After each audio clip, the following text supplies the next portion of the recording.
right, welcome back to another edition of Checkers, Wreckers, and What the Heckers. My name is Chad Beard, and I'm a country music artist, content creator, and NASCAR super fan. Joined as always by my illustrious co-host. Please allow me to introduce them to you. He's got more hair than sense, more opinions than filters, and enough Ohio bred attitude to scare a pit crew.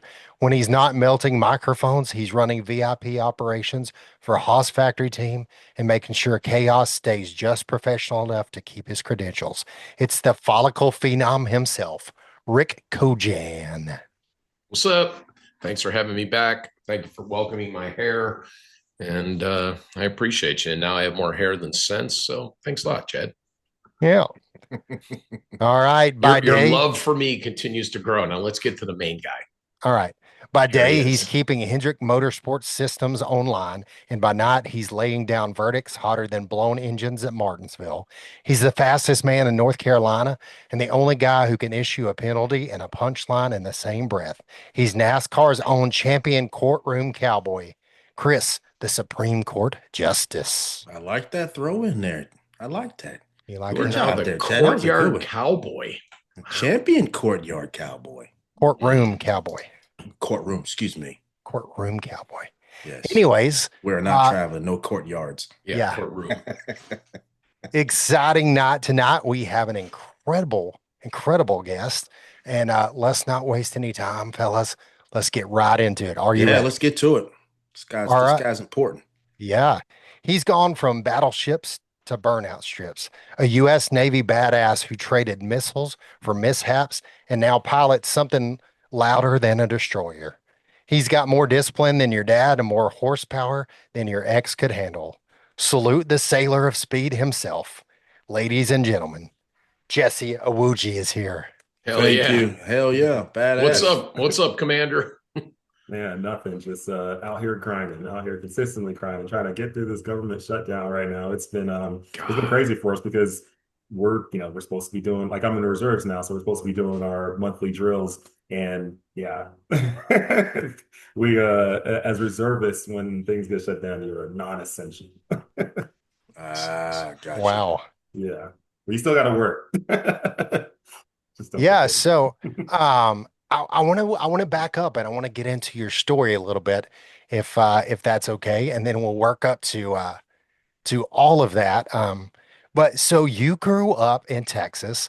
You are the son of immigrants, and you, like I said, grew up there in Texas, and you were a high school football standout, and that led you to play Division I college football at Navy. And so I want to start with that just for a second, because I'm guessing your parents were probably not super familiar with football or NASCAR or any of that stuff to start with. So how did you get in? How did you get into football? How did you become a Division I football star? Yeah, so my parents weren't super familiar with football. So coming from Nigeria, soccer was like the big thing there. So they knew about that. My mom, she ran track in high school, so she was a track athlete. So fortunately for me, I got a lot of my track and speed genes from her when it came to running.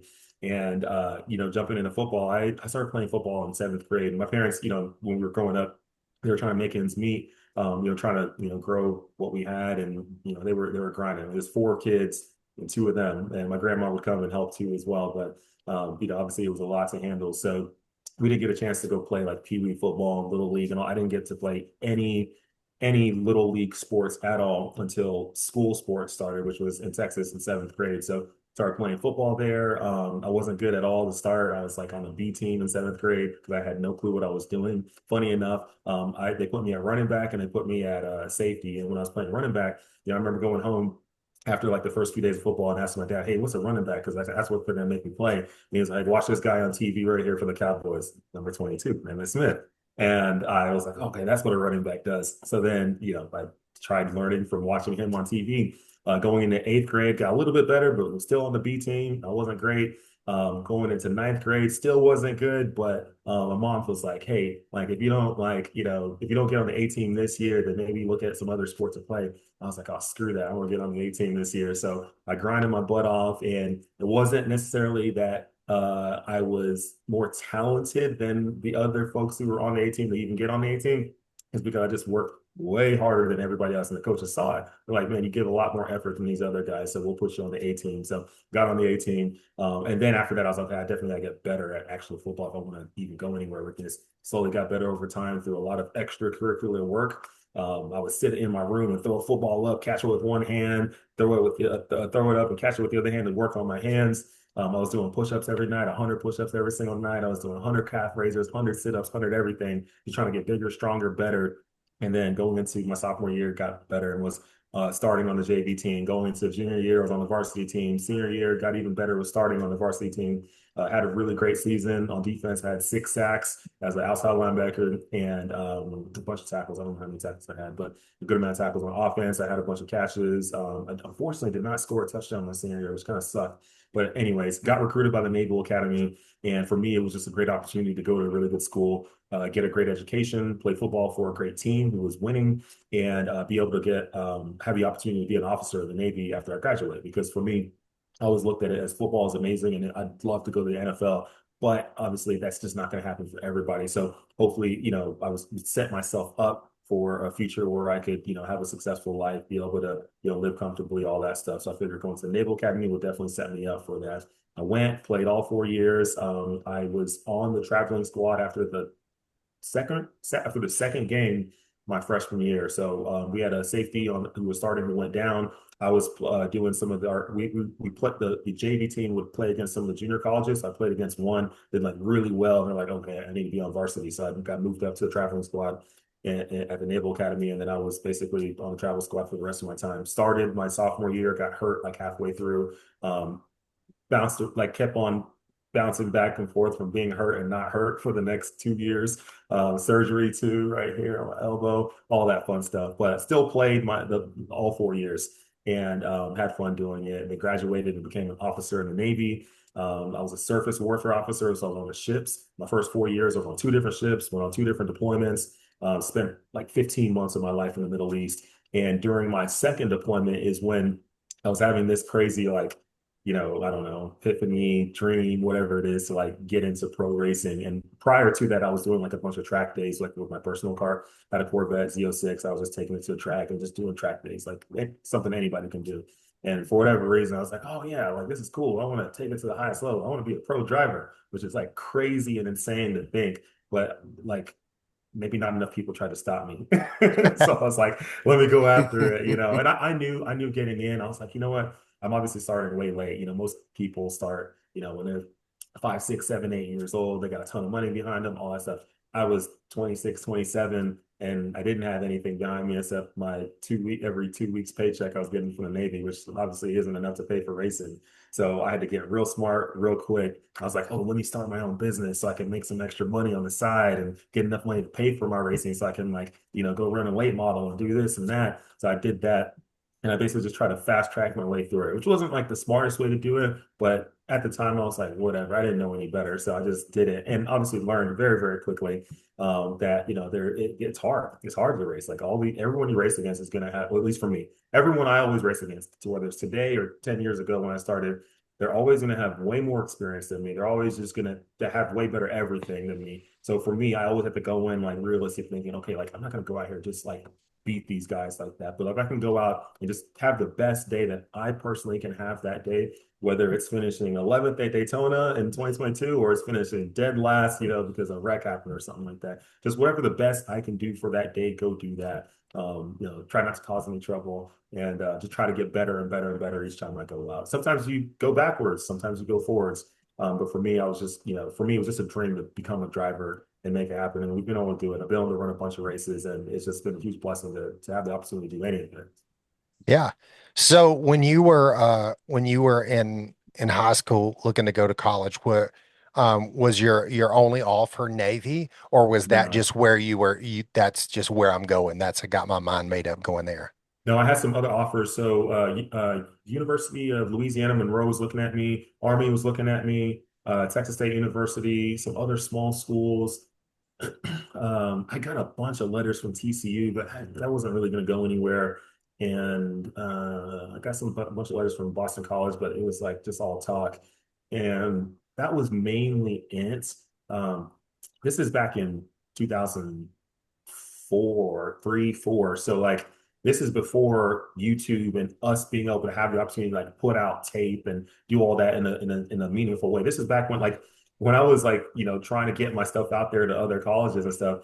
It was, luckily my dad went to a lot of games, so we recorded a lot of tape from all my games and stuff. So I would take that tape, edit it on this old school editor on VHS, put it all together, and I'd make copies. And like every copy progressively gotten worse because like make a copy and then you like make another. It just like that's back in the day where it just got worse and worse and worse Right. on VHS. And then I would just put it in a package and mail it off to some school. Who knows where it was actually going, who it was going to.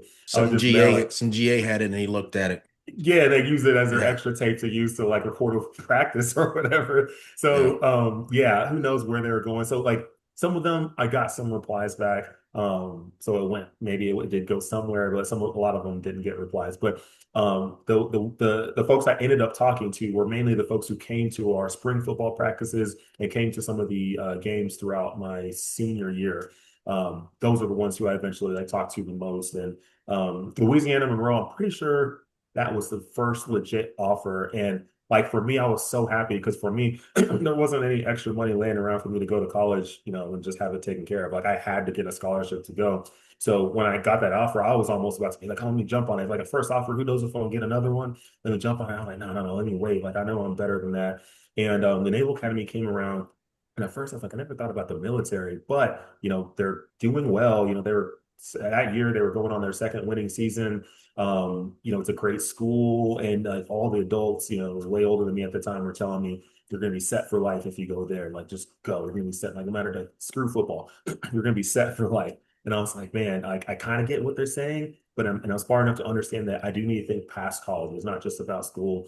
It's after that, right? I'm only going to be in school for 4 or 5 years, whatever. So I went to Naval Academy, and man, they were absolutely correct because even today, like, there are so many opportunities from the time I jumped into this whole NASCAR world till now that have come because someone that either I went to the Naval Academy with or they just went to the Naval Academy, period. Their alumni, they've made happen for me. I mean, my first sponsorship I ever had when I was racing late models came from somebody who just like was connected to folks who went to Naval Academy and just loved that I went to Naval Academy and he just made it happen. I, I, I had a speaking engagement earlier this year that paid pretty good. It happened because of Naval Academy. Like, so it, people were absolutely correct. Just go there and graduate. It doesn't even matter what you grad. You can graduate dead in your class. It doesn't matter. Just go. And once you leave there, things just happen for you because the alumni community, like, semi runs this country. Yeah. Well, that's crazy. Like Chad. So when I was back at Wake and Jesse, this was back in the late 90s. We We played played against Navy. Wake Forest. We played against y'all or my junior. So we Yeah, played you guys a couple of times there in the late 90s. Obviously yeah, before, I mean, I was going in '01. So but yeah, yeah, you go to Annapolis, they let you know they're there. Like yeah. that's a nice little stadium, nice little setup. Mhm. I too was a track guy and ran some meets up there in the indoor track there in Annapolis. It's pretty Yeah. some good facilities up there. They treat And you they nice for they sure. they upgraded us for sure. So the one you probably ran in was I'm forgetting the name of it now, but it's closer to the front gate or whatever. Yes. They upgraded now. They have Wesley Brown facility, which is like a full indoor, crazy nice facility, and the track actually elevates. They hit the button and it becomes banked. Oh So like wow. it's pretty Damn. crazy, Oh, and so they it's high can tech. yeah, then they can lower it, make it smooth, and roll a football field over it for an indoor football field. So like Gotcha. yeah, if it Yeah, rains or that wasn't a snows. thing back in the late 90s. You Yeah, wasn't rolling yeah. carpets out to play football. Some people started putting some more money into the academy when I was there, and definitely a lot more money since I left. Wow. Yeah, Good deal. yeah, So, you said that you at one point you thought you wanted to try to play pro ball or whatever. So, I know at some point, there was some discussion. Um, some of the guys, it was hard for them to go from the military schools to the NFL because yeah. when you complete your education, you become an officer in that branch of the military, right? So a Mhm. lot of the guys were not able to uh, enter the draft or do things like that. And there was a big discussion about that a few years ago. Did you have any of those discussions with the recruiters when that was happening? No, I mean, not really. So for me, like once I got to the academy, I became pretty decent, but I wasn't good enough to make it to the NFL. Like I probably figured that out. Probably Probably by junior year, I figured that out. Sophomore year, I was the sophomore starting the first game of the year. So like for me, it was awesome. I was like, I was just a freshman. I'm going to my sophomore year and I'm starting. Like the only reason that basically I didn't even like the only reason I probably wasn't starting the year before was because, the guys ahead of me that were older and all that stuff. But now it's like my shot and I'm like, like, so I was like so freaking hyped. But then quickly after playing, I was like, oh my God, like everyone's like really good. And then it just became such a grind just to survive, just to keep playing, to stay healthy, to keep up on all the plays and everything you gotta do. It was about like, hey, I got into like a survival mode where I'm like, I'm just trying to like just make it now. So then like the whole dreams of going to the next level just didn't kick in. And probably didn't have the greatest mindset at the time. Like I think I have way better mindset now than I did then. So I wish I could go back in time, but like if I can just insert my mindset today back then, things probably would have went better. But still young, growing, learning how to put yourself in a successful position. Didn't know all that stuff. So, Yeah. but yeah, like for the other folks who maybe had a shot, like when I was at the academy, there was only a few people who had a shot at going to the league. Eric Katani, who ended up going, Tyree Barnes, who went and had some practices with the Patriots, Sean White, who went and had some practices with the Patriots, and there might have been like one or two other people. It was really hard during a time like the um the higher ups and wherever they were not allowing us to go. Like one year they'd be like, yeah, and the next year no. So it kept on going back and forth. It made it difficult. Some people made it through, some people didn't. Right. So yeah, it was tough. Yeah. So you graduate, you become a commissioned officer and you're assigned to a ship and you're active duty. Where were you stationed? What was your deployment? What was that like? Yeah, so my first duty station actually was I went to Newport, Rhode Island. So right out of the academy, graduated, they give you 30 days off, and then after that, I went to Naval Academy Prep School to go coach football. So the Naval Academy Prep School is like the junior college for the Naval Academy. So I went up there, coached for 5, 6 months in Newport, Rhode Island, and then after that, left and went to my first real duty station, which was down in San Diego. So my first ship was a minesweeper. On the minesweeper, there's 80, 90 people on board, 224-foot long ship, wooden ship. It's like the only wooden ship we have in the Navy Wow.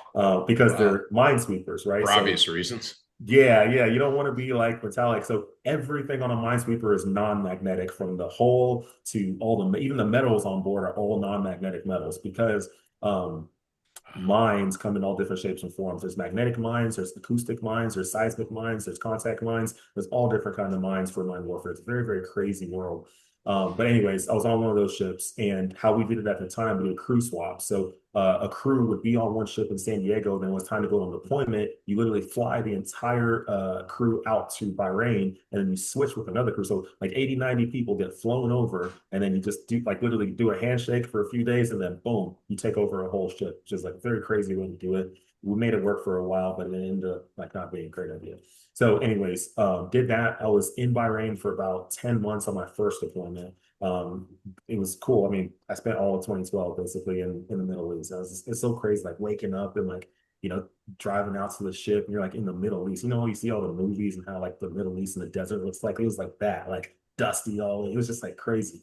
So, but Bahrain is like somewhat a safe place. It's not, but I mean, they have protests and things, but they're not like anti-American. And then my second deployment, I was on the USS Comstock, way bigger ship, 609 feet long, with the Marines on board, about 800 people on board. Went on my second deployment with them, but we were living on the ship because it was a big enough ship to live on. So I was on that ship on deployment for about 5 of those months before I think they were out deployment 7 total months, but I had to transfer to my next duty station. But that was really fun. I learned a lot on that ship. Went to some cool places, Hong Kong, Bahrain, Abu Dhabi, Dubai. It was cool. It was fun. So you're sitting on this ship and you said that For you had five bought it. months. Yeah. Yeah, You 5 months. you I said got that in the best That's shape of my that's not life, by the way. sitting, Chad. That's living. But go Yeah, you ahead. live. yeah. Oh yeah. You're He's living. You're living. he's Yeah. not You're sitting. living. Right. No, that's fair. But you said that you had bought this Corvette and you were taking it out to the track before you left, and you somehow you decide while you're there, I'm gonna become professional NASCAR driver. So what were your first steps in doing that and Yeah. in getting into that pathway? And what year was the So Z06? 2006. I still have it today. It's my drift car. Yeah, so 2006. 2006 C6 Z06. Yeah, So, C6 Z06. yep, yep. So 226,000 miles on it. Like now, original miles. It's crazy. Um, Wow. so first steps was I was doing these track days and I had went to a car show. I had a Challenger as well at the time. So I went to a car show. My Challenger was at a shop being like finishing a build, so I couldn't bring it to the show, even though it was a Mopar show. And I get there and I'm talking to like some random people and SRT was there. And SRT is like kind of the performance division for Dodge. So I'm Street there. racing teams. Exactly. Yeah, street racing technology. Technology, yeah, Yeah, street technology. racing and technology, something like that. But anyways, I'm there and there's a guy named Kyle Wisner who I met, and he was working with the SRT team, and they had a bunch of spare tires. They're doing all these ride-alongs. They had a bunch of spare tires. I'm like, oh, there's a chance for me to go get some free tires, maybe. So I walk over there and I see him like, yo, can I like, take some of these tires off y'all's hands since y'all are literally gonna throw them away? He's like, oh no, we can't give these away, legal reasons, blah blah. I'm like, okay, whatever. And then we part ways. And then I go to like a lot of porta potties and I need to go pee. This is like later in the day. I go, I'm sitting in line, and I guess he's like in one that I was trying to go into. And then he pops out, and I see him again, like, oh, yeah, I saw you earlier. And like his first words to me, he's like, you know what? I actually meant to catch up with you again. He's like, you were talking to me about like tracking and doing all this stuff. You seem like a guy who likes racing. Like, do you think you'd ever be interested in like testing the stock car? I'm like, wait, what? And now I'm like, how does this guy know that I'm like into racing and like I really want to like actually get in racing? So I'm like, yeah, like NASCAR stuff. And he's like, yeah, like a late model. Oh, I didn't know what a late model was. So I'm like, sure. So I went to, he told me to meet him at Irwindale Speedway like 2 months after that. And they'll set up this testing or whatever. It's gonna be like $700 to test this late model. It was like one of those like limited late models, the ones with like only like 300 horsepower, like 302 motor, like, or yeah, 302, I think, yeah, whatever it is. But anyways, like not that much horsepower. It was my chance to go drive an oval track car. I buy all my equipment, I go there, I do the test, and it goes well. They're like, hey, for a guy who's never done this before, it actually went halfway decent. And then I was like, okay, cool. Like, what do I got to do from here? And he's like, you know what? Like, it cost basically $5,000 to race per race at that time. And the team was a pretty decent team. Funny enough, Zane Smith ran for that team before I did in California before he moved over to the East Coast. Wow. So, anyways, I was like, yeah, sure, I'd love to go run. So, but I was about to go on deployment. So I told him, hey, I can't do it right now because I'm going to go on deployment. But when I come back, I'd love to do it. So I went on deployment, came back, and I saved up some money. I paid off a lot of bills and then still had a little bit of money left over. And then I just used some of that money to go do my first race in April 2015. So you go drive the late models. How do you progress from there? What's your Yeah. pipeline? Yeah, so I did the late model. So in 2015, I ran probably, I don't know, 6 or 7 late model races or something like that with that team. And then me just being like crazy and being like, oh yeah, what's the next thing? Let me just keep going. They're gonna think this is crazy because it is crazy. It's actually crazy, really dumb. But I was like, hey, maybe I can look at jumping to the next level of NASCAR. So then just so happened at the same time, I met some dude who was doing PR stuff for Coke. What's Coke's first name? Um, Derek Cope? Derek. Derek Coke. Derek Yeah, Coke. he lives out there. Yeah, yeah. Yeah. So he was in North Carolina. He had his Xfinity team at the time, and he was running. I don't know if he's running full season or not, but he was doing whatever he was doing. This is 2015 or so. And I had met up with this dude, and he was like, "Yeah, you dude, we're like, selling rides or whatever." And I'm thinking, "Oh, I can just jump from late models to Xfinity," which was crazy. Luckily, thank God, I did not do that. But the one who stopped me was Brett Bodine, because like they're like, "Yeah, talk to Brett, he'll get you approved." I reached out to him, "Hey, Brett, I've been doing some track days, and I did a few late model races. I'm ready to jump to Xfinity." He's like, "No, you're not." And then I was like, "Yeah." I'm like, "Okay, whatever." So then he was That's like, "You know funny. what? I'll let you run some K&N West, which is now ARCA West." And then I jumped up to there and ran K&N West a little bit in 2015, all of 16, 17, half of 18. 18, I started doing ARCA 2 as well with the same team I was running K&N West with. And that's kind of how that progression. And then the team I was with at the time, unfortunately, they were like lower budget team. But we did all right for what we were doing, but like obviously it wasn't like great. But I like noticed that like now the equipment was like things weren't being done right, and it was causing me to basically have a lot of issues. Like wrecks were starting to happen. Like I'm thinking, like this is like my life. Like I'm not like I'm now racing like ARCA stuff. I can't be in a car that's going to fall apart on me, like, during the race. And it happened to me in Charlotte. Like I'm going into turn one and I don't know what happened, but it's something, maybe something with one of the control. I can't remember what happened, but all I know was I just completely didn't have any steering. You see all these sparks and I'm just going straight like up the track. And then like, forget if I got hit first or whatever happened, it was a wreck and it was really bad. Like all four wheels off the ground. And at that point I was like, man, I can't like be doing this. Like if I'm gonna be racing these high speed tracks, I gotta be in a vehicle that can actually get around. Like what if I get hurt, died, or something? So I told that team, hey, it's been a nice ride, it's been fun, but I have to like move on. And unfortunately, there wasn't any cost-effective options to go from their team to another ARCA team that wasn't basically about the same price of doing trucks. So at that same time, I linked up with Josh Rayoon, and he was starting his truck team. I'm like, let me just jump into this truck. I ran like my first race was at Canadian Tire Motorsports Park on a road course. Didn't even get to practice or qualify because the truck like wasn't working, but got into the race.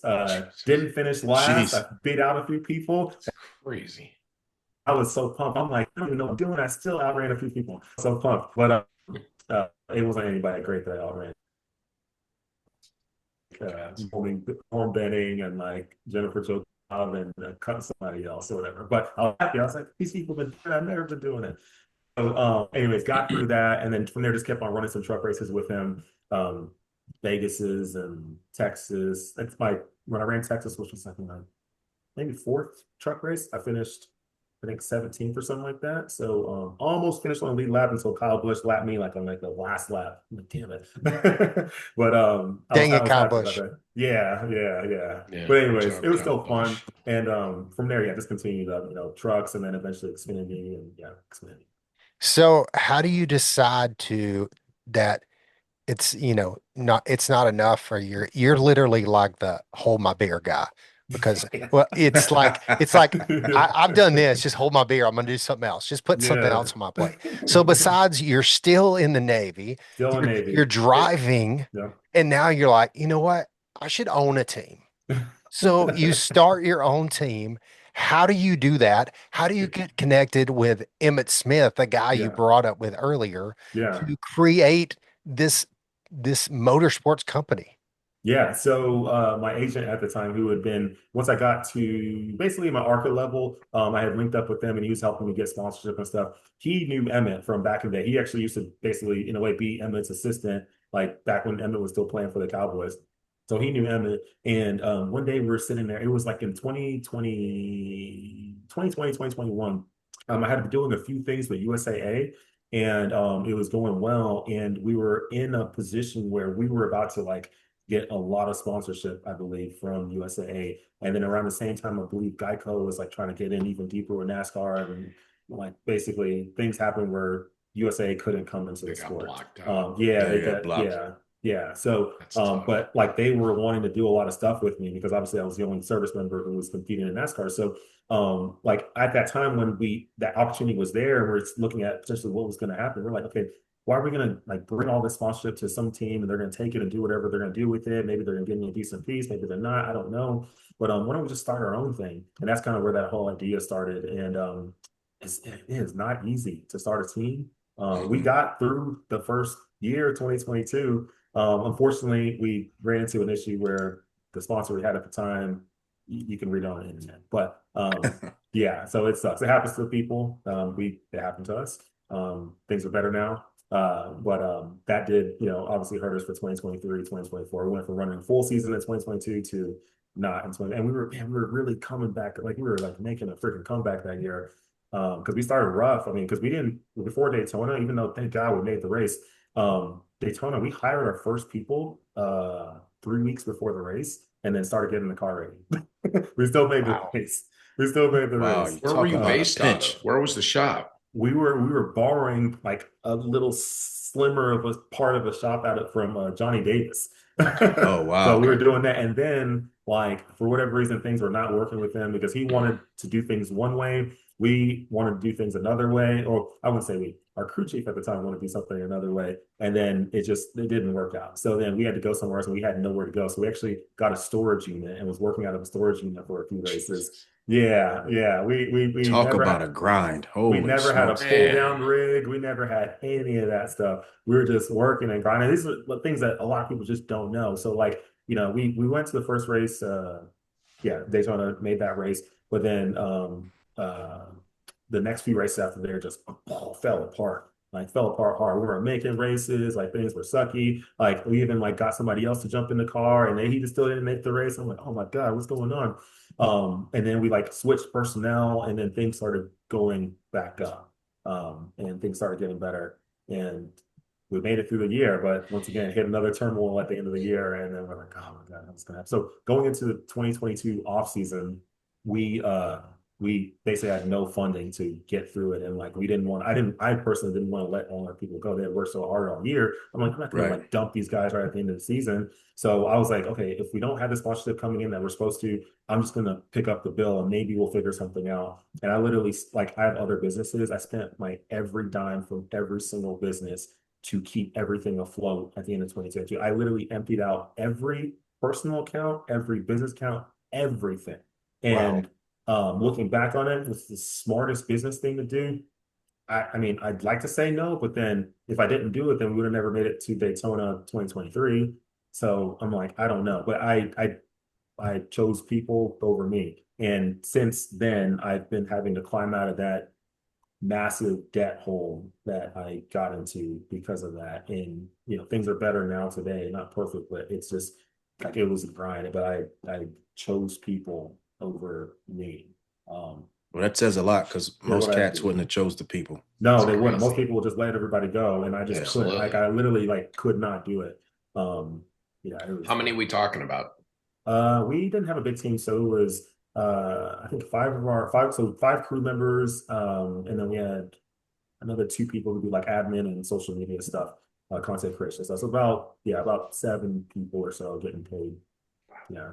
So I went through all of 2022, never got paid myself. And then the only pay I got was from my other businesses, and then spent all my money from my other businesses that I made To that year keep to that. just keep Supporting your everything people. afloat. Yeah, because like when those checks are like when I said, okay, I'll do this, guys, I'll take on this bill or whatever. I mean, this was going basically into somewhere at the end of November or whatever, 2022. And I'm spending this money and like you quickly realize how much stuff costs when you're out of your own pocket 20, 30 grand a week. Like boom, boom, boom, boom. Because there's things in the season that don't even hit until later, that you're net 30 on or whatever, and then you're having to pay for that. People's salaries, shop rent every single month. I mean, just to have a shop for a year is like almost 100 grand, Mm. so yeah, it was painful. I learned a lot and I am still here. I'm alive. I'm not on the streets, but yeah, that was rough. Did you take some of those growing pains and apply that to your other business to make those a little more concrete and solid? I mean, the the thing is, what I did learn is how to stretch a dollar. So that was I don't know if that's a good thing to learn. I mean, maybe it is. I don't know. Being resilient with money, figuring out how to literally stretch a dollar. Like, how can I Right. stretch this in multiple pieces that it won't stretch into, and then put it back together? That's basically what I learned. I mean, it was balance, balance, use your toes, do everything while you're underwater, come up for air a little. Like it was crazy. Um, yeah, I mean, I did learn a lot, but like that was not fun. I mean, there was multiple times from end of 2022 till now, not now, but like early this year, where it was like, I was like, okay, I got 30, 40, 50 grand worth of bills to handle over the next basically, but and like I need to figure it out in like a few weeks. And I didn't have that much money coming in. So then once again, go deeper into that debt, like you just credit line, credit card. I mean, Borrow, borrow, yeah, borrow. borrow until he can't anymore. And thankfully, like once again, I'm still here and I'm going back up. But it's Oh, that's good. yeah, it was rough. So where are things now? Like you bought into DGM last year, is that correct? Yeah, so us and GGM earlier this year, really right before the season started, we did this partnership, and it was a way for us to kind of basically they're obviously they were going to go into the track no matter what, but for us, it was our chance to kind of be present once again at the track and kind of form something again where we could get to the track again.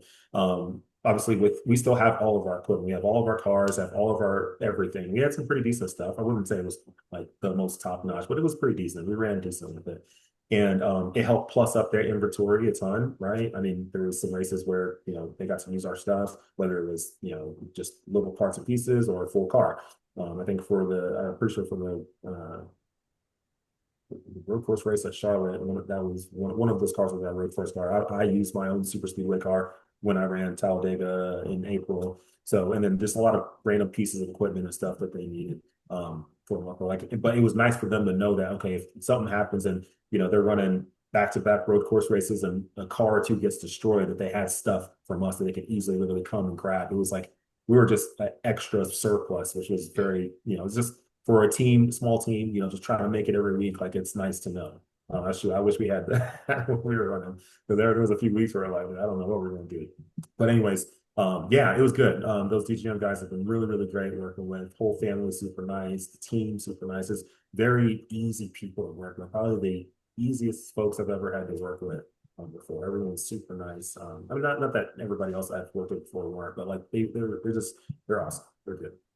What's your favorite track that you've run? Favorite track. I mean, I love the Daytonas and Talladega. I just love super speed. They're so cool. But I really like Road America. Okay. I think it's a beautiful place with the I agree. trees, all, and it's Yes, just gorgeous. And it then is. Canadian Tire Motorsports Park, which we don't run there anymore. But like I said, I ran my first truck race there, and I love that place. You felt like I felt like I was in Europe, running. Like it was just really, really cool. And outside of NASCAR, I've gotten to do some track days at Suzuka Circuit in Japan and Fuji Speedway. Oh my God, if NASCAR could go to Japan and run Fuji, the most beautiful facility I've ever been to for a track. Oh Beats wow. any facility in the US. But like Dakota can't even freaking hold a lantern to it. Like Oh it is wow. gorgeous. And you have Fuji Mountain like right there in the back. It's crazy. And Fuji better than Suzuka. I like Fuji more than Suzuka. Suzuka is obviously super iconic because it Yep. is an actual F1 track and it's been an F1 track forever. But Suzuka is like it's kind of it's just more old, a little bit more old school, like similar style facility. Like you can definitely see Fuji took a lot of, took a lot of, ideas from it, but like it's just older. That's Yeah. all. It's still a cool place. It's a definitely a cool track. I mean, NASCAR would be really cool to run there. It's just really big for NASCAR, but Road America is really big too. So tell us about some of the other the racing things you've done. Obviously, like we talk from time to time. I keep up with you on Instagram, and you do a lot of the Graham. drifting stuff. Yeah. And a lot. You're like the ultimate hold my beer guy. Just keep hold my beer. Watch how I Keep do doing this. it all. Like Keep doing you it just. all. So what are the other motorsport stuff you're involved with? Yeah, so drifting, I absolutely love drifting. I've been diving a lot more deep into it. I would love to make just take a stab at running and competing in Formula Drift. Like I'm going to go after that. So you're hearing That's it now. awesome. There But it is. You Do heard it you first you heard here. it, her do first you year. do you want an introduction to their president? I would love to, yeah. I mean, I know some guys in FD. I don't know any of the I don't personally know any of the I don't know staff, corporate people, They whatever are on the FD. wonderful people. We Yeah. sponsored a guy by the name of Dylan Hughes. Yeah, Dylan. Yeah. I don't personally know Still, him, but I know him. yeah, Yeah. still friends with him today. He Mhm. helped us out, and he was sponsored by Sony, and Mhm. really, really good people. Yeah. I No, gladly pass that along to you. yeah. I mean, the whole drift community is super cool. I've been trying to go to more and more FD events, the ones that are around where I'm at. In fact, I was just at the one in Long Beach that they just did, which was really, Yeah, I really think they cool. only run their schedule's like either 6 or 8 It's six. races, right? It's six. Yeah, It's yeah, I six. thought so. Yeah. Yeah, It's not that many, which is cool to me. I but honestly, I think NASCAR should have like 20 races, and 20 races are you're like not that. wrong. Like, Yeah. They're the networks wouldn't agree with us. But back Mhm. to Formula Drift for a minute, they're like lifestyle events. Like Yeah. we were caught up in the people and the passion and the Yeah. turnout. Like we went to Yeah. Brazelton, and I gotta tell you, like it was just unbelievable the Mhm. following that sport has Oh yeah. within that short cluster of a schedule. Yeah, it's huge. I mean, every place they go to is pretty much sold out. Ton of people there. Agreed. Youth is there, right? Like the Yep. youth is in it. They're in It it is. because They are. it's attainable for them, right? You can actually like in NASCAR, you can't if I'm like 20, 21 years old. Like I can't like you can't just go buy a cup car, Xfinity car, even a late model. I mean, you got to have a little bit of cash. Like, don't get Yep. so cheap, but you can take your little, six banger, four banger, Two whatever, four and two forty 240, SX. They would for have a car show. They would be like 100 to 150 strong in their mhm. car show area. Every one of Yeah, them eligible for Sony Car Audio. I mean, it was yeah. an amazing audience they brought us.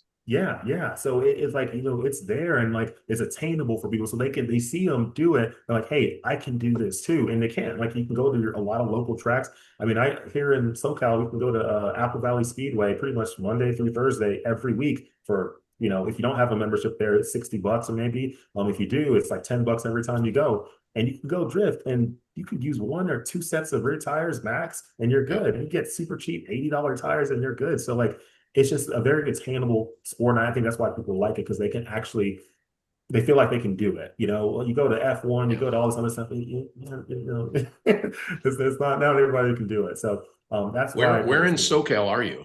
So I'm in Temecula area, if you know where that's at. Yeah, I lived there for Okay. 16, Oh, 16 years. I was off of Temecula Parkway and Butterfield. I was yeah. right up in, you must be close. There's only three exits Yeah, there, yeah. Winchester and Went from Rancho Cal. Winchester, French Valley, yeah, Yep. and yeah, so all that. So yeah, yeah, it's SoCal's great. So It's been Dylan's awesome. team and my buddy is based out of Costa Mesa. Oh, I'll make that connection for you. okay, cool. Yeah, that's Yeah. yeah, hour and some change, hour Yep. and 10 minutes or so. Yeah, yeah. But yeah, Okay. I love drifting. I think it's awesome. I have a drift car. I'm basically working on trying to build it up more so I can compete in some bigger grassroots level events, and then hopefully from there do what I got to do to make that jump to So the you Pro drift your Series. Z06 or you had another drift car? My C606 is my drift car. So It once I has to be start justice. It has 280, whatever freaking thousand, 226, 226. 226,000 miles. He's like, hey, Yeah. relax. He goes, I still got another year before it hits 280. Yeah, yeah, Who exactly. puts that kind of mileage on a Corvette? I've got a Z06 too in my garage. It has Well, 12,000 miles. oh gosh, yeah, yeah. I put a lot. Even my C8 Z06. This is a brand new car, 2023. I'm at 45, almost 46,000 miles now Are on you that thing. really? Wow, Yeah, you've got, yeah. so you went out and got the flat plane. The flat plane crank V8. I Look at love you. it. Love it. That's an amazing car. It is. It really is. I have an E-Ray too, but that's in Texas. But the E-Ray is pretty amazing too. I think All-wheel the drive. E-Ray, not to take nothing away from your Z06, but I think the Mhm. E-Ray is equally as impressive. But I think Corvette had to tamp it down a little bit just because of Yeah, that horsepower with the extra motor. They didn't want to step yeah, over top of the Z06. absolutely correct. So Yep. yes, the E-Ray is so much fun. The launch capability, how much grip it has, all-wheel Agreed. drive, it's insane. But That's yeah, cool. they didn't want to step over That's Z06 exactly it. territory. Yeah. So Sorry, what's Chad. We no, stole the podcast. Go ahead. no, Back this to is you, awesome. Chad. This is awesome. What well, we're already over our time, so It's all I good. My next thing's in the 12 minutes or so. so what's 2026 look like for you? Yeah, 2026, working on trying to figure out, this, DGMX gym thing again. Also trying to figure out a way for me to run more races. I'm not, nowadays I'm not really looking to try to go run, me personally, go run full season, do whatever. I just got way too much going on. Navy stuff has gotten way busier now than it was when I got into the reserves in 2017. Like when I first got into the reserves, I felt like I was almost a fly on the wall. Like I was like, I do my normal drills or whatever. I could move them around a lot, all that stuff. Then like as you become, I was a '03 at the time, a lieutenant. Then I put on '04. I got a little bit more busy. I started having to have more responsibilities at my command. And then now I got selected for '05. Like things are just getting busier. So like I have there's still there's flexibility in the reserves, but I feel like I don't have as much. It's kind of like this thing of like, yeah, you can reschedule your drills, but you also have a unit of 50 people that are relying on you. So make that call, Jesse, on what you want to do. It's like, Right. dang. So that's what's been kind of happening. So like Navy stuff. Like I said, I have other businesses. I do government contracting. I have an esports business. I have a film production company. I do some real estate investing. I put on motorsports events myself. So I put on drag race events 3 times a year. Actually, I have one coming up here in a few weeks on December 13th at Formoso Drag Strip in Bakersfield. I do a lot of content creation stuff. I got 2 YouTube channels. Like I have 1, 2, 3, 5 Instagram channels, 5 or 6 Instagram channels that I run. So I got a lot going on. And then I got a newborn kid coming here in early January. Jesus. So Congratulations. yeah. Come on, Thank you. man. Holy smoke, you're never going to sleep. What is there, Yeah. like 10 of you? Stop it. There Shit. might be Doctor Strange. See 10 Or people come out. are you going to try to run Coronado? I am. That's one of the ones I'm aiming to try to do. So, working on that one. Working on some of the other super speedway races. I like the super speedway stuff. It's fun because if I'm going to do select races, I'm like, let me do whatever the biggest bang for its buck is. Like I can get the It's most fair. exposure from. Yeah. Right. That's probably easier to sell. It's probably a little bit harder to be like, yeah, let's go run. I don't know, Darlington or something like that. It's harder to get a little sponsorship for that. But you say Daytona, Talladega. A lot more people in the corporate world, they understand that. They're like, oh, big, and then it helps. So. Right. Yeah, so yeah, some of those super speedways, and then definitely working on trying to run the Port Auto race because that's like a place I literally go every single 3 months for my quarterly sustainment training for drills. So Right. it's like my backyard. I might even go practice on that little course on my street car. All right, guys, you got any other questions before we let him go? I don't know. I just want to say thank you, man, and good luck in your endeavors moving forward. Sounds like you got a lot on your plate, and if you need anything from us, just let us know. Yeah, most definitely. Thank you so much for Yeah, he having needs me more on the time show. in his goddamn day from us. That's what he Yeah, needs. I need And we I need more can't quite hours. give that, Supreme Court Justice. Chad, I always have a question. Can I ask one? Yes, I absolutely. have 12, but I'll ask one. Did you ever play in an Army Navy game? And Oh, yeah. did you win? And the reason I'm asking is because I've had the privilege of going to 3 of them. Yep. And being a big sports fan, seeing NFL games, college games, going to NASCAR, blah, blah, blah, baseball games. Honestly, 3 of the most touching moments in my life, seeing those things coming 2 hours early so that you could see all amazing. So let me let you answer. Yes, I played in 5 Army Navy games. So when I went to the Naval Academy prep school before I went to the Naval Academy. At the Okay. Naval Academy prep school, you play Army's prep school. Got it. We played them and beat them. And then I went to the Naval Academy, played all 4 years, and played against Army and Air Force all 4 years, and beat Army and Air Force all 4 years. And we Really? So also you were 4-0? and we beat Notre Dame twice. 2007, 2009 season, we beat Notre Dame. Big wins. Who was your QB then? 2007, it was was it Kaipo? Was it Kaipo? Wow, you beat Kaipo. I think it was Kaipo that year. And then my senior year, it was Ricky Dobbs. God, that is some I great remember memories. that. Yeah. Yeah. Listen, I that's remember awesome. service teams because we played Army, we played Navy, and when I got to Wake, I was transferred from ECU, and they played Air Force. So I didn't make that game. But the Army played them at West Point, played in Annapolis.